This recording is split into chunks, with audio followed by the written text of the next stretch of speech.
describe him to me. And Muslims, look at the description of your Rasul. And for some, this would be the first time you hear what your Prophet looked like. I saw a man of striking appearance. ظاهر الوضاء أبلج الوجه, radiant face, حسن الخلق, beautifully created. لم تعبه الثجلة, his belly wasn't protruding. ولم تزر به السعلة, nor was his head disproportionate and small.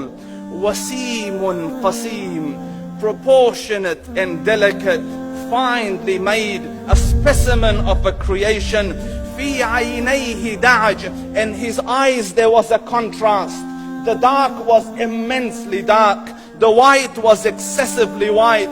وفي أشفاره وطف, and his eyelashes were long. وفي صوته صهل, and in his voice was a natural echo. وفي عنقه سطع, and his neck was elegantly long. وفي لحيته كثاثة, his beard was full and thick. أزج أقرن, his eyebrows were arched, but they were not joined, it was separated.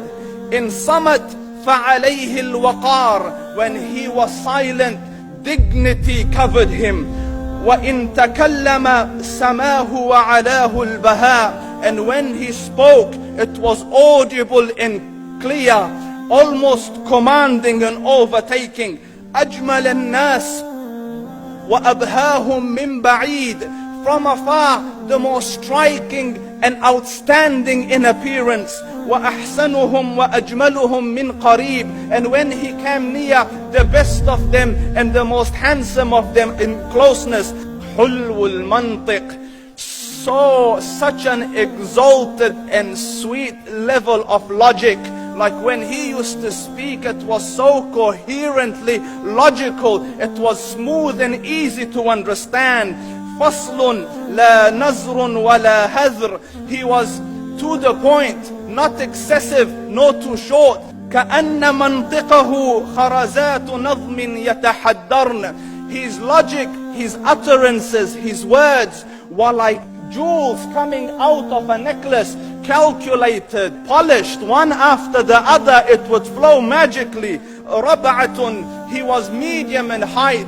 Your eye didn't have to strain to look up at him, nor was it tedious to look down at him. He was a comfortable sight to look at. له رفقاء يحفون به, he had friends, the people that were with him, they were working around him to try to serve and protect him. إن قال سمعوا لقوله, when he used to say something, they used to hearken to what he used to say.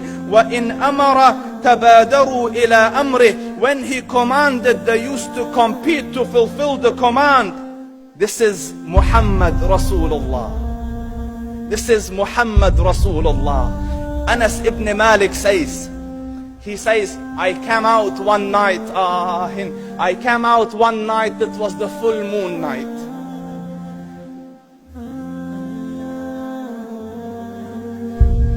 And I looked at the moon, and in the desert, understand, the moon is an awesome sight. It is smooth, it is radiant, it is clear, it is gentle compared to the scorching sun at which they are used to. So the moon was the epitome of beauty. So he says, I came out at a full moon night and I looked at the moon and I saw it beautiful, handsome. So I said, let me go see if the moon is more handsome or my Prophet is more handsome. Let me see if that is more beautiful or the Prophet is more beautiful. So I went and I saw him standing afar.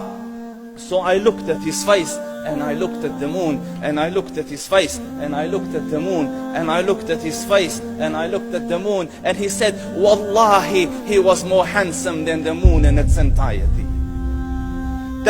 That is just the look of your Rasul. Aisha radiyallahu anha says, I was sewing with the needle, my needle dropped in the dark, I couldn't find it. I said, Ya Rasul, I can't find it. He moved his face close, and I swear, out of the radiance of his face, I found my needle. And the Prophet sallallahu alaihi wasallam was mind-bogglingly handsome, but his handsomeness was covered with waqar and jalal and haiba.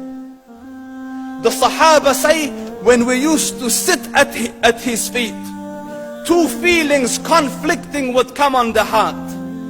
The first one, you wanted to look at him. You wanted to behold the majesty of his face. And when you wanted to look up, shyness used to overtake you, so you used to look down. Amr ibn al-As says, I sat with him many times, but if you ask me to describe his face, I can't describe it. I wouldn't be able to look up to him ijlalan wa ta'zeeman. I couldn't look up at him.